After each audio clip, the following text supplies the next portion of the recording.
ಎಲ್ರಿಗೂ ನಮಸ್ಕಾರ. ಸೊ ನಾವು ಇದುವರೆಗೂ ಮ್ಯಾಪರ್ ಅಂದ್ರೆ ಏನು, ರೆಡ್ಯೂಸರ್ ಅಂದ್ರೆ ಏನು, ಹೇಗೆ ನಾವು ಅದನ್ನ ಎರಡು ಮ್ಯಾಪ್ ರೆಡ್ಯೂಸ್ ಪ್ರೋಗ್ರಾಮ್ನ ಫಂಕ್ಷನಾಲಿಟೀಸ್ನ ಹೇಗೆ ಬರೆಯೋದು, ಲೈಬ್ರರೀಸ್ ಯೂಸ್ ಮಾಡಿ ಅರ್ಥ ಮಾಡ್ಕೊಂಡಿದ್ದೀವಿ. ಸೊ ಈಗ ನಾವು ಮ್ಯಾಪರ್ ಮತ್ತೆ ರೆಡ್ಯೂಸರ್ನ ನಾವು ಹಡೂಪ್ ಕ್ಲಸ್ಟರ್ ಅಲ್ಲಿ ಪ್ರೋಗ್ರಾಮ್ನ ರನ್ ಮಾಡಬೇಕು. ಸೊ ಅದು ರನ್ ಮಾಡಬೇಕಾದ್ರೆ ನಿಮ್ಗೆ ಗೊತ್ತು ಜಾವಾದಲ್ಲಿ ಯಾವುದೇ ಮೇನ್ ಕ್ಲಾಸ್ ಇಲ್ಲದೆ ನಿಮ್ಮ ಪ್ರೋಗ್ರಾಮ್ ರನ್ ಆಗುತ್ತೆ. ಜಾವಾ ರನ್ ಆಗೋದು from A main clause. So ಇಲ್ಲಿ ನೀವು ಅಬ್ಸರ್ವ್ ಮಾಡಿದ್ರೆ ಮ್ಯಾಪರ್ ಮತ್ತೆ ರೆಡ್ಯೂಸರ್ ಪ್ರೋಗ್ರಾಮ್ ಅಲ್ಲಿ ಯಾವುದೇ ಮೇನ್ ಕ್ಲಾಸ್ ನಾನು ಅದರ ಅರ್ಥ ನಾವು ಇನ್ನೊಂದು ಸಪರೇಟ್ ಕ್ಲಾಸ್ನ ಬರೀಬೇಕು. ನಾವು ಅದನ್ನ ಡ್ರೈವರ್ ಕ್ಲಾಸ್ ಅಂತ. ಸೊ ಆ ಡ್ರೈವರ್ ಕ್ಲಾಸ್ ಅಲ್ಲಿ ನಾವು ಈ ಮ್ಯಾಪರ್ ಮತ್ತೆ ರೆಡ್ಯೂಸರ್ ಕಾನ್ಫಿಗ್ಯೂರ್ ಮಾಡಿ ನಾವು ಅಲ್ಲಿ ರನ್ ಮಾಡಬೇಕು. ಸೊ ನಿಮ್ಗೆ ಗೊತ್ತಿದೆ, ನಾನು ರಿಸೋರ್ಸ್ ಮ್ಯಾನೇಜರ್ ಬಗ್ಗೆ ಎಕ್ಸ್ಪ್ಲೈನ್ ಮಾಡ್ಬೇಕಾದ್ರೆ job tracker task tracker explain ಮಾಡಬೇಕಾದ್ರೆ ಒಂದು ಜಾಬ್ ಐ ಡಿ ಕ್ರಿಯೇಟ್ ಆಗುತ್ತೆ ಫಾರ್ ಎವ್ರಿ ಟಾಸ್ಕ್. ಸೊ ಆ ಜಾಬ್ ಕಾನ್ಫಿಗರೇಷನ್ಸ್ ನಾವನ್ನ ಹೇಗೆ ಸೆಟ್ ಮಾಡೋದು, ಹಡೂಪಿಗೆ ಕನೆಕ್ಟ್ ಆಗಬೇಕು ಅಂದ್ರೆ ಕ್ಲಸ್ಟರ್ ಡೀಟೇಲ್ಸ್, ಅದು ಕಾನ್ಫಿಗರೇಷನಲ್ ಡೀಟೇಲ್ಸ್, ಸಪೋರ್ಟಿಂಗ್ ಲೈಬ್ರರೀಸ್, ಅದನ್ನೆಲ್ಲ ನಾವು ಕಾನ್ಫಿಗರ್ ಮಾಡಬೇಕಾಗುತ್ತೆ. ಅದಕ್ಕೆ ಕೆಲವು ಲೈಬ್ರರೀಸ್ ಕೊಟ್ಟಿದ್ದಾರೆ, ಅದನ್ನ ಯೂಸ್ ಮಾಡ್ಕೊಂಡು ನಾವು ಎಲ್ಲಾನು ಸೆಟಪ್ ಮಾಡಬೇಕು. ಅದಕ್ಕೆ ನಾವು ಡ್ರೈವರ್ ಕೋಡ್ ಅಂತ ಕರಿತೀವಿ. ಸೊ ನಾವು ನಮ್ಮ ಈ ಪ್ರೋಗ್ರಾಮ್ಗೆ ವರ್ಡ್ ಕೌಂಟ್ ಪ್ರೋಗ್ರಾಮಿಗೆ ಡ್ರೈವರ್ ಕೋಡ್ನ ಸ್ಟಾರ್ಟ್ ಮಾಡೋಣ. ಸೊ ಮೊದಲನೇದಾಗಿ ನೀವು ಇಲ್ಲಿ ರೈಟ್ ಕ್ಲಿಕ್ ಮಾಡಿ ಕ್ಲಾಸ್ ಡ್ರೈವರ್ ಕ್ಲಾಸ್ ಅಂತ ಕ್ರಿಯೇಟ್ ಮಾಡ್ಕೊಳ್ಳಿ. ಇಲ್ಲಿ ಫಾರ್ ಎಕ್ಸಾಂಪಲ್ ನಾನು ಇದನ್ನ ಡ್ರೈವರ್ ಕ್ಲಾಸ್ ಅಂತ ಕ್ರಿಯೇಟ್ ಮಾಡ್ಕೊಂಡು ಇಲ್ಲಿ ನಾನು ನಿಮ್ಗಾಗ್ಲೇ ಹೇಳ್ದಂಗೆ ಜಾವಾದಲ್ಲಿ ಮೇನ್ ಕ್ಲಾಸ್ ಇಂದನೇ ಪ್ರೋಗ್ರಾಮ್ ರನ್ ಆಗುತ್ತೆ. ನಾವು ಇಲ್ಲಿ ಮೇನ್ ಕ್ಲಾಸ್ನ ಡಿಕ್ಲೇರ್ ಮಾಡೋದು. Public static void main syntax ನ ನೀವು ನೆನಪಿ. ಸೊ ಇದು ನಾನು ಒಂದು ಡಿಕ್ಲೇರ್ ಮಾಡಿ ಅಗೇನ್ ಇಲ್ಲಿ ನಾನು ಇದನ್ನ ಏಕೆ ಅರೇ ಅಂತ ಡಿಕ್ಲೇರ್ ಮಾಡಿದ್ದೀನಿ ಅಂದ್ರೆ ನೀವು ಮಲ್ಟಿಪಲ್ ಇನ್ಪುಟ್ಸ್ ನ ಪಾಸ್ ಮಾಡಬಹುದು. ಜಾವಾ ಕೋಡಿಗೆ ನೀವೇನಾದ್ರೂ ಇನ್ಪುಟ್ಸ್ ನ ಪಾಸ್ ಮಾಡಬೇಕು. ನಾವಿಲ್ಲಿ ಯೂಶಲ್ ಆಗಿ ಇನ್ಪುಟ್ಸ್ ಈ ವರ್ಡ್ ಕೌಂಟ್ ಪ್ರೋಗ್ರಾಮ್ ಅಲ್ಲಿ ಏನ್ ಪಾಸ್ ಮಾಡ್ತೀವಿ, file name, H T F S file path share ಮಾಡ್ತೀವಿ, ಔಟ್ಪುಟ್ ಪಾತ್ ಶೇರ್ ಮಾಡ್ತೀವಿ. ಸೊ ನಾನು ಇನ್ಪುಟ್ಸ್ ನ ಅಕ್ಸೆಪ್ಟ್ ಮಾಡಬೇಕು. ಅದಕ್ಕೋಸ್ಕರ ನಾನು ಸ್ಟ್ರಿಂಗ್ ಅರೇ ಅಂತ ರೆಪ್ರೆಸೆಂಟ್ ಇದನ್ನ ಈ ಎ ಆರ್ ಜಿ ಎಸ್ ಅನ್ನೋ ವೇರಿಯೇಬಲ್ ಅಲ್ಲಿ ನಾನು ತಗೋತೀನಿ. ಓಕೆ. ಒಂದ್ಸಲ ನೀವು ಇದನ್ನ ಡಿಕ್ಲೇರ್ ಮಾಡಾದ್ಮೇಲೆ ಡಿಕ್ಲೇರ್ ಮಾಡಾದ್ಮೇಲೆ ನಾವಿಲ್ಲಿ ಕೆಲವು ಹಡೂಪ್ ಡ್ರೈವರ್ ಸ್ಪೆಸಿಫಿಕ್ ಕೋಡ್ನ ನಾವಿಲ್ಲಿ ಬರೀಬೇಕಾಗುತ್ತೆ. ಸೊ ನಾವಿಲ್ಲಿ ಒಂದೊಂದಾಗಿ ಹಡೂಪ್ ಡ್ರೈವರ್ ಸ್ಪೆಸಿಫಿಕ್ ಬರೀತಾ ಹೋಗೋದು. ಸೊ ಮೊದಲನೇದಾಗಿ ನಾವು ಕಾನ್ಫಿಗರೇಷನ್ಸ್ನ ನಾವು ಸೆಟ್ ಮಾಡಬೇಕು. ಯಾವುದು ಹಡೂಪ್ ಕಾನ್ಫಿಗರೇಷನ್. ಅದಕ್ಕೆ ನಾವು ಏನು ಮಾಡಬೇಕು, ಮೊದಲನೇದಾಗಿ ನಾವು ಒಂದು ಕಾನ್ಫಿಗರೇಷನ್ ಆಬ್ಜೆಕ್ಟ್ನ ಕ್ರಿಯೇಟ್ ಮಾಡ್ಕೋ. ಫಾರ್ ಎಕ್ಸಾಂಪಲ್ ಕಾನ್ಫ್ ಅನ್ನೋ ಆಬ್ಜೆಕ್ಟ್ನ ನಾನು ಕ್ರಿಯೇಟ್ ಮಾಡ್ಕೋತೀನಿ. ಮೊದಲನೇದಾಗಿ ನೀವು ಈ ಕಾನ್ಫಿಗರೇಷನ್ಸ್ ಇಂಪೋರ್ಟ್ ಮಾಡ್ಕೊಳ್ಳಿ. ಆಮೇಲೆ ನೀವು ಮೌಸ್ ಓವರ್ ಮಾಡಿದ್ರೆ ಆಗುತ್ತೆ. ಈ ಲೈಬ್ರರಿನ ನೀವು ಒಂದು ಹಡೂಪ್ ಕಾನ್ಫ್ ಲೈಬ್ರರಿ, ಈ ಲೈಬ್ರರಿಯಿಂದ ನೀವು ಹಡೂಪ್ ಕಾನ್ಫಿಗರೇಷನ್ಸ್ ಸೆಟ್ ಮಾಡ್ಬೋದು. ಹೇಗೆ ಸೆಟ್ ಮಾಡೋದು, ಜಸ್ಟ್ ಒಂದು ಅಬ್ಜೆಕ್ಟ್ ಕ್ರಿಯೇಟ್ ಮಾಡ್ಕೊ, ಯಾವ್ದಾದ್ರು ನೇಮ್ ಕೊಟ್ಕೋಬಹುದು. ನ್ಯೂ ಕಾನ್ಫಿಗರೇಷನ್ ಆಫ್, ನಾನಿಲ್ಲಿ ಕಾನ್ಫ್ ಅಂತ ಒಂದು ಆಬ್ಜೆಕ್ಟ್ ನ ಕ್ರಿಯೇಟ್ ಮಾಡ್ಕೊ. ನಮ್ಮ ನೆಕ್ಸ್ಟ್ ಸ್ಟೆಪ್ ಏನು, ನಾವು ಜಾಬ್ ಕ್ರಿಯೇಟ್ ಮಾಡಬೇಕು. ಜಾಬ್ ಐ ಡಿ ಜನರೇಟ್ ಆಗೋ ತರ ಒಂದು ಜಾಬ್ ಕ್ರಿಯೇಟ್ ಮಾಡಬೇಕು. ನಾವು ಅದನ್ನ ಜಾಬ್ ಅನ್ನೋ ಲೈಬ್ರರಿಯಿಂದ ನಾವು ಅದನ್ನು ಇಂಪೋರ್ಟ್ ಮಾಡ್ಕೊಳ್ಳಿ. ಈ ಮೌಸ್ ಓವರ್ ಮಾಡಿದ್ರೆ ಮೊದಲನೇದಾಗಿ ನಾವು ಇಲ್ಲಿ ಫಸ್ಟ್ ಕ್ರಿಯೇಟ್ ಮಾಡ್ಕೊಳ್ಳೋದು, ಕ್ಲಿಕ್ ಮಾಡಿ ಈ ಲೈಬ್ರರಿನ ನೀವು ನೆಕ್ಸ್ಟ್ ಇಲ್ಲಿ ಜಾಬ್ ಇಂಪೋರ್ಟ್ ಆದ್ಮೇಲೆ ಜಾಬ್ ಡಾಟ್ ಗೆಟ್ ಇನ್ಸ್ಟೆನ್ಸ್, ನೀವು ಈ ಸಿಂಟೆಕ್ಸ್ ನ ಫಾಲೋ ಮಾಡಿ ಇಲ್ಲಿ ನಾನು ಕಾನ್ಫ್ ಡಿಕ್ಲೇರ್ ಮಾಡಬೇಕು. ಸೊ ಈ ಹಡೂಪ್ ಕಾನ್ಫಿಗರೇಷನ್ಸ್ ನಾನು ಜಾಬಿಗೆ ಪಾಸ್ ಮಾಡ್ತಾ ಇದ್ದೀನಿ. ಇಲ್ಲಿ ನೀವು ನಿಮ್ಮ ಪ್ರೋಗ್ರಾಮಿಗೆ ನೀವು ಐಡೆಂಟಿಫೈ ಮಾಡೋಕೆ ಲಾಗ್ ಅಲ್ಲಿ ಐಡೆಂಟಿಫೈ ಮಾಡೋದಕ್ಕೆ ನೀವು ಪ್ರೋಗ್ರಾಮಿಗೆ ಒಂದು ನೇಮ್ ಕೊಟ್ಕೋಬಹುದು. ನಾನು ಇಲ್ಲಿ name ಕೊಡ್ತಿದ್ದೀನಿ.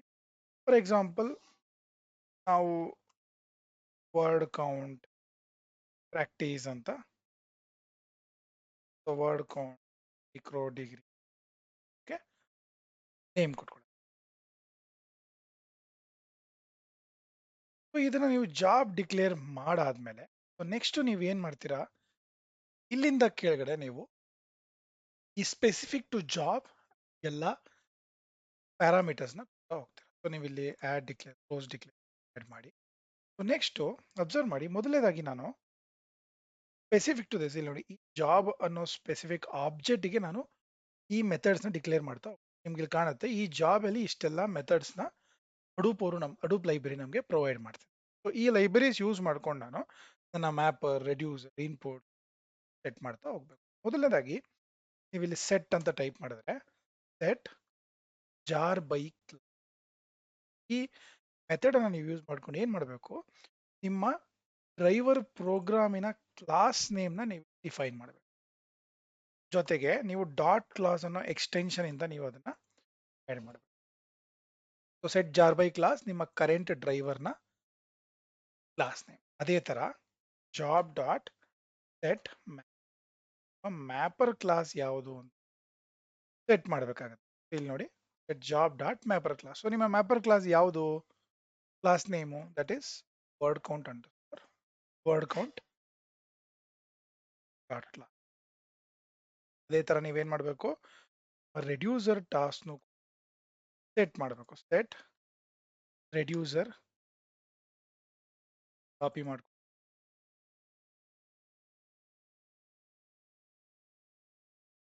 Dot reducer class. So ನೀವಿಲ್ಲಿ ಇದನ್ನ ರೆಡ್ಯೂಸ್ ಮಾಡಿ. ಸೊ ನಾನು ನಿಮ್ ಮೊದಲನೇದಾಗಿ ಬರೀ ಕೇವಲ ಮ್ಯಾಪರ್ ಮಾತ್ರ ರನ್ ಮಾಡಿ ನಿಮ್ಗೆ ತೋರಿಸ್ತೀನಿ. ಅದನ್ನ ನಾವು ಮ್ಯಾಪ್ ಓನ್ಲಿ ಜಾಬ್ ಅಂತ ಕರಿತೀವಿ. ಸೊ ನಾವು ಕೇವಲ ಬರೀ ಮ್ಯಾಪರ್ ಮಾತ್ರ ರನ್ ಆಗೋಕ್ಕೆ ಹೇಗ್ ಮಾಡೋದು? ನಾವು ಅದನ್ನ ಒಂದು ವೇರಿಯೇಬಲ್ ಇಂದ ಸೆಟ್ ಮಾಡಬೇಕು. ಜಾಬ್ ಡಾಟ್ ಸೆಟ್ ನಮ್ ರೆಡ್ಯೂಸ್ ಟಾಸ್ಕ್. ಈ ಮೆಥಡ್ ಅಲ್ಲಿ ನಾನು 0 ಅಂತ ಡಿಫೈನ್ ಮಾಡಿದ್ರೆ ಏನಾಗುತ್ತೆ ಇದರ ಅರ್ಥ, ರೆಡ್ಯೂಸ್ ನಂಬರ್ ಆಫ್ ರೆಡ್ಯೂಸರ್ಸ್ ನಾನು ಬೈ ಡಿಫಾಲ್ಟ್ 1 ಇರುತ್ತೆ. ಪ್ರತಿಯೊಂದು ಮ್ಯಾಪ್ ರೆಡ್ಯೂಸ್ ಜಾಬಿಗೂ ಬೈ ಡಿಫಾಲ್ಟ್ 1 ಇರುತ್ತೆ. ನಾನು ಇಲ್ಲಿ 0 ಮಾಡ್ತೀನಿ. ಸೊ ಅವಾಗ ಏನಾಗುತ್ತೆ, ನೀವು ನಿಮ್ಮ ಆರ್ಕಿಟೆಕ್ಚರ್ ಅಲ್ಲಿ ಅಬ್ಸರ್ವ್ ಮಾಡಿದ್ರೆ ಇಲ್ಲಿ ನಿಮ್ಮ ಜಾಬು ಈ ಮ್ಯಾಪರ್ ಅಲ್ಲೇ ಎಂಡ್ ಆಗುತ್ತೆ. ಅಂದ್ರೆ ನಿಮ್ಮ ಇಂಟರ್ಮೀಡಿಯೇಟ್ ರಿಸಲ್ಟೇ ನಿಮ್ಮ ಫೈನಲ್ ರಿಸಲ್ಟ್ ಆಗಿರುತ್ತೆ. ಸೊ ಯಾವುದೇ ರೆಡ್ಯೂಸ್ ಆಪರೇಷನ್ಸ್ ಇಲ್ಲಿ ಇನ್ವಾಲ್ವ್ ಆಗೋದಿಲ್ಲ, ಅಥವಾ ಯಾವುದೇ ಶಾರ್ಟ್ ಮರ್ಜಿಂಗ್ ಆಪರೇಷನ್ ಕೂಡ ಇನ್ವಾಲ್ವ್ ಆಗೋದಿಲ್ಲ. ಸೊ ಅದನ್ನ ನಾವು ಮ್ಯಾಪ್ ಓನ್ಲಿ ಜಾಬ್ ಅಂತ ಕರಿತೀವಿ. ಸೊ ನಾವು ಅದನ್ನ ಹೇಗೆ ಅಚೀವ್ ಮಾಡೋದು, ಈ ತರ ನೀವು ನಂಬರ್ ಆಫ್ ರೆಡ್ಯೂಸ್ ಟಾಸ್ಕ್ ನ 0 ಆಗಿ ಸೆಟ್ ಮಾಡಬಹುದು. ಸೊ ನೀವು 0 ಆಗಿ ಸೆಟ್ ಮಾಡಿರೋದ್ರಿಂದ ನೀವು ರೆಡ್ಯೂಸರ್ ಕ್ಲಾಸ್ ನ ಡಿಫೈನ್ ಮಾಡೋ ಅವಶ್ಯಕತೆ ಏನು ಇರೋದಿಲ್ಲ. ಸೊ ನೀವು ಅದನ್ನ ಇಲ್ಲಿ ಆಲ್ರೆಡಿ ಬರ್ದಿರೋದ್ರಿಂದ ನೀವು ಡಿಫೈನ್ ಮಾಡಬಹುದು. ಸೊ ನೆಕ್ಸ್ಟ್ ನಾವು ಇಲ್ಲಿ ಮ್ಯಾಪರ್ ಮತ್ತೆ ರೆಡ್ಯೂಸರ್ ಫೈನಲ್ ಔಟ್ಪುಟ್ ಮತ್ತೆ ಮ್ಯಾಪರ್ ಔಟ್ಪುಟ್ ಡೇಟಾ ಟೈಪ್ ಏನು ಅಂತ ಕೂಡ ನಾವು ಡಿಕ್ಲೇರ್ ಮಾಡ್ಬೇಕಾಗಿ ಬರುತ್ತೆ. ಸೊ ನಾನು ಅದನ್ನ ಇಲ್ಲಿ ಡಿಕ್ಲೇರ್ ಮಾಡ್ತೀನಿ. ಸೊ ನೀವು ಇಲ್ಲಿ ನೋಡ್ಬೋದು, ನಾನಿಲ್ಲಿ ಔಟ್ಪುಟ್ ಕೀ ಅಂದ್ರೆ ನೀವು ರೈಟ್ ಮಾಡ್ತಿರೋ ಔಟ್ಪುಟ್, ನಮ್ಮ ಔಟ್ಪುಟ್ ಯಾವುದು? Final output text. ಇಫ್ ಬರೀ ಮ್ಯಾಪರ್ ಆದ್ರೆ ನಮ್ಮ ಔಟ್ಪುಟ್ ಯಾವುದು? ಟೆಕ್ಸ್ಟ್ ಕಾಮ ಲಾಂಗ್. ಸೊ ನಾವಿಲ್ಲಿ ಏನ್ ಡಿಕ್ಲೇರ್ ಮಾಡ್ತೀವಿ, ಔಟ್ಪುಟ್ ಕೀ ಇದು ಕ್ಲಾಸ್ ಯಾವುದು? ಟೆಕ್ಸ್ಟ್. ಔಟ್ಪುಟ್ ವ್ಯಾಲ್ಯೂ ಕ್ಲಾಸ್ ಯಾವುದು? ಸೊ ಈಗ ನಾನು ಮ್ಯಾಪ್ ಓನ್ಲಿ ಜಾಬ್ ರನ್ ಮಾಡ್ತಿರೋದ್ರಿಂದ ನಾನು ಮ್ಯಾಪರ್ದು ಕೂಡ ಡಿಕ್ಲೇರ್ ಮಾಡ್ತೀನಿ. ಸೊ ಮ್ಯಾಪ್ ಔಟ್ಪುಟ್ ಮತ್ತೆ ಮ್ಯಾಪ್ ವ್ಯಾಲ್ಯೂ ಏನಾಗಿರುತ್ತೆ? Text and long right. ನೋಡ್ಬೋದು ಟೆಕ್ಸ್ಟ್ ಅಂಡ್ ಲಾಂಗ್ ರೈಟ್. ಇದು ಕೀಸ್ ಡಿಕ್ಲೇರ್ ಮಾಡೋದು. ಅದೇ ತರ ನಮ್ಗೆ HDFS ಅಲ್ಲಿ ನಾನು ನಿಮ್ಗೆ ಮುಂಚೆ ಹೇಳ್ದಂಗೆ ಎಷ್ಟೊಂದು ತರ ಫೈಲ್ಸ್ ನಾವು ಸ್ಟೋರ್ ಮಾಡ್ಬೋದು. Like binary file, normal text file, XML file, semi structured file, fully structured files. So ಈ ತರದ ಫೈಲ್ಸ್, ಡಿಫ್ರೆಂಟ್ ಫೈಲ್ಸ್ ನಾವು ಸ್ಟೋರ್ ಮಾಡ್ಬೋದು. ಸೊ ಅದಕ್ಕೆ ಏನ್ ಮಾಡ್ಬೇಕು, ನಾವಿಲ್ಲಿ ಯಾವ ತರದ ಫೈಲ್ ಮೇಲೆ ನಾವು ಈ ಪ್ರೋಗ್ರಾಮ್ ರನ್ ಮಾಡ್ತಿದೀವಿ ಡಿಕ್ಲೇರ್ ಮಾಡ್ಬೇಕಾಗಿ ಬರುತ್ತೆ. ಸೊ ಈಗ ನಾವು ರನ್ ಮಾಡ್ತಿರೋ ಪ್ರೋಗ್ರಾಮ್ ಯಾವ್ದ್ರ ಮೇಲೆ? ಟೆಕ್ಸ್ಟ್ ಫೈಲ್ ಮೇಲೆ, ನಾರ್ಮಲ್ ಟೆಕ್ಸ್ಟ್ ಫೈಲ್. ಸೊ ಹಾಗಾದ್ರೆ ನಾವಿಲ್ಲಿ job dot set input format ನೋಡ್ಬೋದು. ಸೆಟ್ ಇನ್ಪುಟ್ ಫಾರ್ಮ್ಯಾಟ್ ಕ್ಲಾಸ್ ಅಂತ ನೀವು ಕೊಟ್ರೆ ಇಲ್ಲಿ ನೀವು ಇನ್ಪುಟ್ ಫಾರ್ಮ್ಯಾಟ್ ಡಿಫೈನ್ ಮಾಡ್ಬೋದು. ಸೊ ಇಲ್ಲಿ ನಿಮಗೆ ಟೆಕ್ಸ್ಟ್ ಇನ್ಪುಟ್ ಅಂತ ಒಂದು ಲೈಬ್ರರಿ ಇದೆ, ಇದನ್ನ ನೀವು ಇಲ್ಲಿ ನೀವು text input format dot class ಅಂತ ಡಿಫೈನ್ ಮಾಡಿ. ಹಾಗಾದ್ರೆ ನಿಮ್ಮ ಫೈನಲ್ ಔಟ್ಪುಟ್ ಯಾವ ಫೈಲಲ್ಲಿ ನೀವು ಬರೆಯಕ್ಕೆ ಇಷ್ಟಪಡ್ತೀರಾ? ನಿಮ್ಮ ಫೈನಲ್ ಔಟ್ಪುಟ್ ಕೂಡ ಟೆಕ್ಸ್ಟ್ ಫೈಲೇ ಆಗಿರುತ್ತೆ. ಸೊ ಅವಾಗ ಏನ್ ಮಾಡಬೇಕು, ನೀವು ಇಲ್ಲಿ ಜಾಬ್ ಡಾಟ್ ಸೆಟ್ ಔಟ್ಪುಟ್ ಫಾರ್ಮ್ಯಾಟ್ನ ನೀವು ಸೆಲೆಕ್ಟ್ ಮಾಡಬೇಕು. ಸೊ ಹಾಗಾದ್ರೆ ಇಲ್ಲಿ ಔಟ್ಪುಟ್ ಫಾರ್ಮ್ಯಾಟ್ ಯಾವುದು? ಅಗೇನ್ ಇದು text output form dot. So input is text, output is also text. So ಈಗ ನಾವು ಇದನ್ನೆಲ್ಲ ಡಿಫೈನ್ ಮಾಡಿದ್ವಿ. ಸೊ ಈಗ ನೆಕ್ಸ್ಟ್ ಸ್ಟೆಪ್ ಏನು? ಇನ್ಪುಟ್ಸ್ ಮತ್ತೆ ಔಟ್ಪುಟ್ಸ್ ನಾನು ಡಿಫೈನ್ ಮಾಡಿ. ಈಗ ನಾನು HDFS ಫೈಲ್ ನ ಇನ್ಪುಟ್ ಆಗಿ ಕೊಡಬೇಕು ಅಂದ್ರೆ ಸೊ ಇಲ್ಲಿ ನಾನು ಡಿಕ್ಲೇರ್ ಮಾಡಿರಬೇಕು ಎಲ್ಲಿಂದ ಬರುತ್ತೆ, ಹೇಗೆ ಯಾವುದಕ್ಕೆ ನಾನು ಔಟ್ಪುಟ್ ಫೈಲ್ಸ್ನ ಬರೀಬೇಕು ಅಂತ ಡಿಕ್ಲೇರ್ ಮಾಡ್ಬೇಕು. ನಾನು ನಿಮ್ಗೆ ಇಲ್ಲಿ ತೋರಿಸ್ತೀನಿ.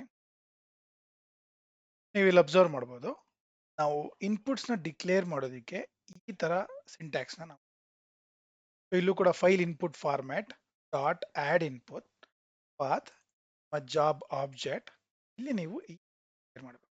ಆರ್ಗ್ಯುಮೆಂಟ್ಸ್ ಆಫ್ ಝೀರೋ ಅಂದ್ರೆ ನೀವು ಈ ಜಾವಾ ಕೋಡಿಗೆ ನೀವು ಪಾಸ್ ಮಾಡೋ ಮೊದಲನೇ ಇನ್ಪುಟ್ನ ಇದು ಇನ್ಪುಟ್ ಆಗಿ ತಗೋತಿದೆ. ಅಂದ್ರೆ HDFS MapReduce ಪ್ರೋಗ್ರಾಮ್ಗೆ ಇನ್ಪುಟ್ ಆಗಿ ತಗೋತಿದೆ. ಫಾರ್ ಎಕ್ಸಾಂಪಲ್ ನೀವು ಮಲ್ಟಿಪಲ್ ಇನ್ಪುಟ್ಸ್ ಏನಾದರೂ ಡಿಫೈನ್ ಮಾಡಬೇಕು ಅಂತಿದ್ರೆ, ಅಂದ್ರೆ ಮಲ್ಟಿಪಲ್ ಡೈರೆಕ್ಟರೀಸ್ ಅಥವಾ ಮಲ್ಟಿಪಲ್ ಫೈಲ್ಸ್ನ ಇನ್ಪುಟ್ ಆಗಿ ಕೊಡಬೇಕು ಅಂದ್ರೆ ನೀವು ಈ ತರ ಚೇಂಜ್ ಮಾಡಿ ಎಷ್ಟು ಇನ್ಪುಟ್ಸ್ ಇದೆ ನೀವು ಅಷ್ಟು ಇಲ್ಲಿ ಡಿಕ್ಲೇರ್ ಮಾಡ್ತಾ ಹೋಗ್ಬೋದು. ಅದೇ ತರ ಔಟ್ಪುಟ್ ಪಾತ್ನು ಕೂಡ ಡಿಕ್ಲೇರ್ ಮಾಡಬೇಕು. ಸೊ ಇಲ್ಲಿ ಔಟ್ಪುಟ್ಗೂ file output format dot set output path new arguments of, ಇಲ್ಲಿ ಅರ್ಥ ಆಗುತ್ತೆ ನಾವು ಜಾರ್ ರನ್ ಮಾಡಬೇಕಾದ್ರೆ ಹೇಗಿದು ಆರ್ಗ್ಯುಮೆಂಟ್ 0 ಆರ್ಗ್ಯುಮೆಂಟ್ 1 ಯೂಸ್ ಆಗುತ್ತೆ ಅಂತ. ಸೊ ಅದ್ರ ಜೊತೆಗೆ ನಮ್ಮ ಪ್ರೋಗ್ರಾಮ್ ರನ್ ಆಗ್ತಿದ್ಯಾ, ಅದು ಸಕ್ಸಸ್ ಆಯ್ತಾ ಫೇಲ್ಯೂರ್ ಆಯ್ತಾ ಅಂತ ಕ್ಯಾಪ್ಚರ್ ಮಾಡೋದಕ್ಕೆ ಇದು ಜಾವಾ ಸಿಂಟ್ಯಾಕ್ಸ್, ಇದು ನಾನು ಯೂಸ್ ಮಾಡಿ. ಸೊ ಇಲ್ಲಿ ನೀವು ಡಿಕ್ಲರೇಷನ್ ಆಡ್ ಮಾಡಿ, ಡಿಕ್ಲರೇಷನ್ ಆಡ್ ಸೊ ಇದು ನಿಮ್ಮ ಕಂಪ್ಲೀಟ್ ಡ್ರೈವರ್ ಪ್ರೋಗ್ರಾಮ್. ಸೊ ನೀವು ಯಾವುದೇ ಮ್ಯಾಪ್ರೆಡ್ಯೂಸ್ ಜಾಬ್ ಬರೆದ್ರು ನಿಮಗೆ ಕಂಪ್ಲೀಟ್ ಇದೇ ಸಿಂಟ್ಯಾಕ್ಸ್ ಫಾಲೋ ಅಪ್ ಆಗುತ್ತೆ. ಸೊ ನಿಮ್ಮ ಮೋಸ್ಟ್ಲಿ ಚೇಂಜಸ್, ಲಾಜಿಕ್ ಚೇಂಜಸ್ ಎಲ್ಲಿರುತ್ತೆ, ರೆಡ್ಯೂಸರ್ ಮತ್ತೆ ಮ್ಯಾಪ್ನಲ್ಲಿ. ಸೊ ಹಾಗಾದ್ರೆ ನಾವು ನೆಕ್ಸ್ಟ್ ಇದನ್ನ ಜಾರ್ ಬಿಲ್ಡ್ ಮಾಡಿ ಎಕ್ಸಿಕ್ಯೂಷನ್ ಕಡೆ ಗಮನ ಕೊಡೋಣ. ಸೊ ಹೇಗೆ ನಾವು ಜಾರ್ನ ಬಿಲ್ಡ್ ಮಾಡೋದು, ಒಂದ್ಸಲ ನೀವು ಪ್ರೋಗ್ರಾಮ್ ಎಲ್ಲ ರೆಡಿ ಆದ್ಮೇಲೆ ಇಲ್ಲಿ ನೀವು ನಿಮ್ಮ ಪ್ಯಾಕೇಜ್ ಮೇಲೆ ರೈಟ್ ಕ್ಲಿಕ್ ಮಾಡಿ, ಎಕ್ಸ್ಪೋರ್ಟ್, ನೀವಿಲ್ಲಿ ಜಾವಾ ಜಾರ್ ಫೈಲ್ನ ಸೆಲೆಕ್ಟ್ ಮಾಡಿ. ನೆಕ್ಸ್ಟ್ ಇಲ್ಲಿ ನೀವು ನಿಮಗೆ ಯಾವ ಪಾತಲ್ಲಿ ನೀವು ಅದನ್ನು ಸ್ಟೋರ್ ಮಾಡೋಕ್ಕೆ ಟ್ರೈ ಮಾಡ್ತಿದ್ದೀರಾ ಅಲ್ಲಿ ನೀವು ಇದನ್ನು ಸ್ಟೋರ್ ಮಾಡ್ಬೋದು. ನಾನು WC ಮೈಕ್ರೋ ಡಿಗ್ರಿ ಅಂತ ನಾನು ಫೈಲ್ಸ್ ಸೇವ್ ಮಾಡ್ತೀನಿ. ನೆಕ್ಸ್ಟ್ ಕೊಡಿ. ಇಲ್ಲಿ ನಾವು ಮೇನ್ ಕ್ಲಾಸ್ ಯಾವ ಕ್ಲಾಸಲ್ಲಿ ಇದೆ ಅಂತ ನಾನು ಕ್ಲಿಯರ್ ಮಾಡಬೇಕು. ಸೊ ನಾನು ಪಬ್ಲಿಕ್ ಸ್ಟ್ಯಾಟಿಕ್ ವಾಯ್ಡ್ ಮೇನ್ ಯಾವ ಕ್ಲಾಸಲ್ಲಿ ಬರ್ತಿದ್ದೀನಿ, ಡ್ರೈವರ್ ಕ್ಲಾಸಲ್ಲಿ. ಸೊ ಅದನ್ನು ನೀವು ಇಲ್ಲಿ ಪಾಯಿಂಟ್ ಮಾಡಿ ಕ್ಲಿಕ್. ಸೊ ನಿಮ್ಗಿದು ಜಾರು ಬಿಲ್ಡ್ ಆಗುತ್ತೆ. ಸೊ ನಾನು ಇಲ್ಲಿ ನನ್ನ ಡೆಸ್ಕ್ಟಾಪ್ ಅಲ್ಲಿ ಜಾರ್ ಬಿಲ್ಡ್ ಮಾಡಿದ್ದೀನಿ, ಇಲ್ಲಿ ಅಬ್ಸರ್ವ್ ಮಾಡ್ಬೋದು ನನ್ನ ಜಾರ್ ಇಲ್ಲಿ ಬಿಲ್ಡ್ ಆಗಿದೆ. ಈಗ ನಾವು ಜಾರ್ ಬಿಲ್ಡ್ ಮಾಡೋದು ಹೇಗೆ ಅಂತ ಕಲ್ತ್ಕೊಂಡಿದ್ದೀವಿ. ಸೊ ನಾವು ನಮ್ಮ ನೆಕ್ಸ್ಟ್ ಕ್ಲಾಸಲ್ಲಿ ನಾವು ಎಕ್ಸಿಕ್ಯೂಷನ್ ಅನ್ನು ಕಾನ್ಸಂಟ್ರೇಟ್. Thank you.